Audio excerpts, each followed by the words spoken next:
पालगंज में राजू एक अकेला ऐसा छोले भटूरे बेचने वाला था जिसकी दुकान पर घंटों तक लाइनें लगी रहती थीं। लोग उसके हाथ के बने छोले भटूरे के दीवाने थे। यहाँ तक कि बड़ी बड़ी पार्टियों के लिए भी राजू के पास ऑर्डर आया करते थे। अरे भाई राजू, किस्मत हो तो तुम्हारी जैसी। सुना है तुम्हें मास्टर जी के शादी का बड़ा ऑर्डर आया है। नहीं भाई, ये तो सब बस राम जी की कृपा है। हाँ, राम जी की कुछ ज्यादा ही कृपा है तुम पर, वरना देखो छोले भटूरे तो मैं भी स्वादिष्ट ही बनाता हूँ, लेकिन मेरी दुकान पर कोई आता ही नहीं। अरे नहीं, ऐसी बात नहीं है भाई, तुम और भी ज्यादा मेहनत करो, देखना तुम्हारी दुकान भी चलने लग जाएगी। इसके बाद हरीश बड़बड़ाते हुए अपनी पत्नी से कहता है, बड़ा आया, जब से इस कमीने ने यहाँ नुक्कड़ पर अपनी दुकान लगाना शुरू किया है, हमारा तो पूरा धंधा ही चौपट हो गया है। सुनिए जी, इस राजू और इसके छोले भटूरे के ठेले का कुछ तो करना पड़ेगा। ठीक कहती हो भाग्यवान। उस रात राजू और उसकी पत्नी बहुत खुश थे। उनके लिए ये बहुत बड़ा ऑर्डर था। राजू जल्दी जल्दी 500 प्लेट की ऑर्डर तैयार कर लेता है और अपने ठेले को बहुत ही सुंदर से सजा लेता है। इसके बाद वो खुद भी तैयार होने घर के अंदर चला जाता है। तभी मौका देखकर हरीश और उसकी पत्नी दबे पांव राजू के घर के अंदर घुस जाते हैं। अच्छा बेटा, तो मास्टर जी की शादी के ऑर्डर की पूरी तैयारी हो चुकी, लेकिन मैं भी देखता हूँ कि तू कैसे इस ऑर्डर को पूरा करता है। ए जी, सिर्फ बोलते ही रहोगे या कुछ करोगे भी?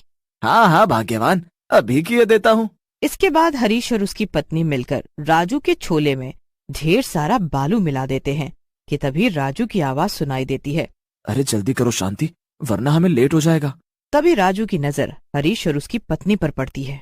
भाई हरीश, तुम यहाँ और भाभी जी भी साथ में है। भगवान झूठ न बुलाए हरीश भाई, बस यहीं पास से गुजर रहा था तो सोचा तुमसे मिलता चलूं। वो तो हम मास्टर जी की शादी के ऑर्डर के लिए बस जा ही रहे थे। इसके बाद राजू अपने ठेले के साथ बहुत ही खुशी खुशी वहाँ से निकल जाता है। गांव के सभी लोग राजू के हाथ की छोले भटूरे खाने को बेताब थे। खाने की सभी काउंटर को छोड़कर केवल राजू के छोले भटूरे के स्टॉल के आगे लोगों की लंबी लाइनें थीं कि तभी उनमें से एक आदमी बोलता है, थू छी, ये है आपके यहाँ के फेमस छोले भटूरे मास्टर जी। इससे घटिया छोले भटूरे मैंने आज तक नहीं खाए।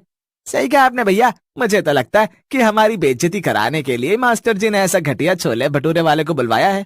अरे नहीं समधी जी, ये आप कैसी बात कर रहे हैं? भला मैं ऐसा क्यों करूंगा? हमने तो खास आपके लिए ही हमारे गांव के सबसे स्वादिष्ट छोले भटूरे बनाने वाले को बुलाया है। अच्छा लो फिर तुम ही चक्कर बताओ, क्या बकवास बनाया है तुम्हारे गांव के स्वादिष्ट छोले भटूरे वाले ने? जैसे ही मास्टर जी खाने का एक टुकड़ा अपने मुंह में डालते हैं, हे राम राजू, ये क्या बकवास बनाया तुमने? ये छोले भटूरे हैं या बालू भटूरे? कैसी बात कर रहे हैं मालिक? मैंने तो चुप करो और अभी यहाँ से दफा हो जाओ। इससे बढ़िया तो ये होता कि मैं तुम्हारी जगह हरीश को छोले भटूरे का ऑर्डर दे देता, कम से कम मेरी इज्जत तो न जाती। इतने में हरीश अपने ठेले के साथ वहाँ आ जाता है। हुजूर, अगर आपकी इच्छा हो तो एक बार मेरे हाथ के छोले भटूरे भी जरा चख लीजिए। इसके बाद मास्टर जी अपना ऑर्डर हरीश को दे देते हैं और पूरे गांव में राजू की बहुत बदनामी होती है। अगली सुबह नुक्कड़ पर जब राजू फिर से अपने छोले भटूरे की दुकान लगाता है तो उसके दुकान पर कोई भी खाने नहीं आता। शांति, सुबह से एक भी ग्राहक नहीं आया, हमारा धंधा चौपट हो गया शांति, और ये सब मेरी वजह से हुआ है। राजू इस अपमान को सह नहीं पाता है और धंधा चौपट होने की वजह से खुदकुशी कर लेता है। राजू के मरने के गम में उसकी पत्नी शांति भी पागल हो जाती है और इधर उधर भटकने लग जाती है, लेकिन राजू की आत्मा को शांति नहीं मिलती और वो भूत बन जाता है। अरे भाग्यवान, देखो आज हमारी कितनी कमाई हुई है। ए जी, अब हम इन पैसों से ढेर सारे गहने खरीदेंगे। हाँ, जो चाहे ले लेना, अब तो पैसे ही पैसे होंगे। भला उस राजू का जो मरते मरते हमारे काम आ गया। मैंने तो बस उसकी बदनामी करवाकर उसके छोले भटूरे का धंधा बंद करवाना चाहा, लेकिन उसने खुद ही अपनी जान देकर मेरा काम और भी आसान कर दिया। इसके बाद दोनों ठहाका मार मार कर हंसने लग जाते हैं। वहीं पास में ही खड़ी राजू की आत्मा ये सब कुछ सुन रही थी और उसकी आंखों से आंसू निकल रहे थे। मैंने तुझे अपना सबसे अच्छा दोस्त माना और तूने मेरे साथ ये सब किया। जिंदा रहकर तो नहीं कर सका, लेकिन अब भूत बनकर ही मैं तुझे सबक। उन दिनों गांव में एक बहुत बड़ा मेला लगा था जिसमें छोले भटूरे बेचने के लिए हरीश भी तैयार था। वो जल्दी जल्दी अपना काम खत्म करके अपने छोले भटूरे के ठेले को तैयार कर लेता है और मेले के लिए निकल जाता है। आओ भाई आओ, सिर्फ 20 रुपए में टेस्टी टेस्टी छोले भटूरे खाओ। ये सुनकर लोग उसके ठेले के आगे रुकने लग जाते हैं। तभी राजू का भूत हरीश के छोले में ढेर सारा नमक डाल देता है। भैया 1 प्लेट छोले भटूरे देना। हाँ हाँ अभी देता हूँ। हरीश जल्दी जल्दी गर्मा गर्म छोले भटूरे अपने ग्राहक को देता है। तो छी, हे राम, क्या ये? क्यों, क्या हुआ भाई? छोले भटूरे पसंद नहीं आए क्या? अरे ये छोले भटूरे हैं जहर, अपने सड़े हुए छोले भटूरे अपने पास ही रखो, हमें नहीं खाने। ऐसा कहकर वो ग्राहक गुस्से में प्लेट पटक कर वहाँ से चला जाता है। देखते ही देखते उसके सारे ग्राहक खराब खाने की शिकायत करते हुए वहाँ से चले जाते हैं और हरीश दुखी होकर अपने घर लौट आता है। आप आ गए, चलो जल्दी जल्दी बताओ आज कितने पैसे कमा कर लाए हो? तुम्हें तो बस जब देखो पैसे ही पैसे चाहिए होते हैं। यहाँ पूरे मेले में मेरी इज्जत खराब हो गई। क्यों, क्या हुआ जी? पता नहीं क्यों आज मेले में किसी को भी मेरे हाथ के छोले भटूरे पसंद ही नहीं आए। आज तो बस घाटा ही हो गया। क्या कहा? लेकिन ऐसा कैसे हुआ? छोले भटूरे तो अच्छे ही बने थे। वैसे भी उस राजू के मरने के बाद इस पूरे गांव में इकलौते तुम ही तो हो जिसे छोले भटूरे बनाना आता है। पता नहीं किसकी नजर लग गई हमारे घर को। उसी रात हरीश और उसकी पत्नी अपने घर में सो रहे होते हैं कि तभी एक भयानक आवाज उन्हें सुनाई देती है। छोले भटूरे ले लो, बिल्कुल फ्री में, गर्मा गर्म छोले भटूरे, आओ आओ खाओ।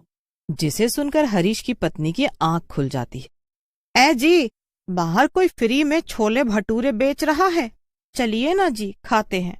इतनी रात गए कौन बाहर छोले भटूरे बेच रहा है? मुझे कुछ नहीं सुनना, आप बस उसके यहाँ से छोले भटूरे लेकर आइए, समझे? अच्छा अच्छा भगवान, अभी जाता हूँ। ऐसा कहकर हरीश घर से बाहर निकलता है तो उसे सामने राजू के छोले भटूरे का ठेला दिखाई पड़ता है। कौन हो भाई? अरे राजू का ठेला तुम्हारे पास कैसे आया? भाई साहब एक बार मेरे हाथ के छोले भटूरे खाकर तो देखिए, तुमसे तो अच्छे ही बनाता हूँ। क्या कहा? तू मुझसे अच्छा छोला भटूरा बनाता है?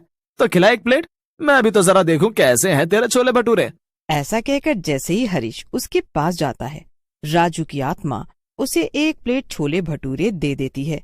हरीश एक निवाला अपने मुंह में डालता है और उसकी आंखें फटी की फटी रह जाती हैं। ये तो राजू के हाथों के छोले भटूरे हैं। और फिर वो छोले भटूरे वाला एक भयानक रूप ले लेता है और अपने भयानक आवाज में हरीश से कहता है। क्यों हरीश, कैसे लगे मेरे हाथ के छोले भटूरे? तुम तो राजू, लेकिन तुम तो मर चुके हो। मैं मरा नहीं, बल्कि तुमने मुझे मरने पर मजबूर किया। मुझे माफ कर दो राजू, मुझसे बहुत बड़ी गलती हो गई। गलती? तुम इसे गलती कहते हो? तुम्हारी वजह से मेरी जान चली गई, मेरी पत्नी पागलों की तरह इधर उधर भटक रही है और तुम कहते हो गलती हो गई। मुझे माफ कर दो राजू। माफी नहीं, अब तुम्हें इसकी सजा मिलेगी। राजू की आत्मा उसे हवा में उठा लेती है और पीटने लग जाती है। किसी तरह से हरीश अपनी जान उस भूत से बचाने के लिए वहां से भागता है। उस सुनसान रात में उसे सामने एक पुलिस स्टेशन दिखाई देता है। अपनी जान बचाने के लिए हरीश उस पुलिस स्टेशन के अंदर चला जाता है। इंस्पेक्टर साहब, मुझे बचा लीजिए, मुझे बचा लीजिए। अरे कौन हो तुम? कहाँ गुस्सा चला रहे हो? मैं हरीश हूँ, मेरे पीछे उस राजू छोले भटूरे वाले की आत्मा पड़ी है। इंस्पेक्टर साहब, मुझे बचा लीजिए। क्या कहा? राजू छोले भटूरे बेचने वाला? कहीं तुम उस राजू की बात तो नहीं कर रहे जिसने कुछ दिनों पहले खुदकुशी की थी? जी हाँ, मैं उसी की बात कर रहा हूँ, मुझे बचा लीजिए। लेकिन वो तुम्हें क्यों मारना चाहता है भला? क्योंकि मेरे ही कारण उसने खुदकुशी की थी, मैंने उसे मरने पर मजबूर किया था। इसके बाद हरीश डर के मारे सारी सच्चाई उस पुलिस वाले को बता देता है। सारा सच जानने के बाद पुलिस हरीश और उसकी पत्नी को राजू को खुदकुशी के लिए उकसाने के जुर्म में गिरफ्तार कर लेती है। अरे भाई सुरेश, तुमने सुना? उस कमीने हरीश ने हमारे राजू से जलन के मारे ये सब कुछ किया था। हाँ भाई, तुमने ठीक कहा।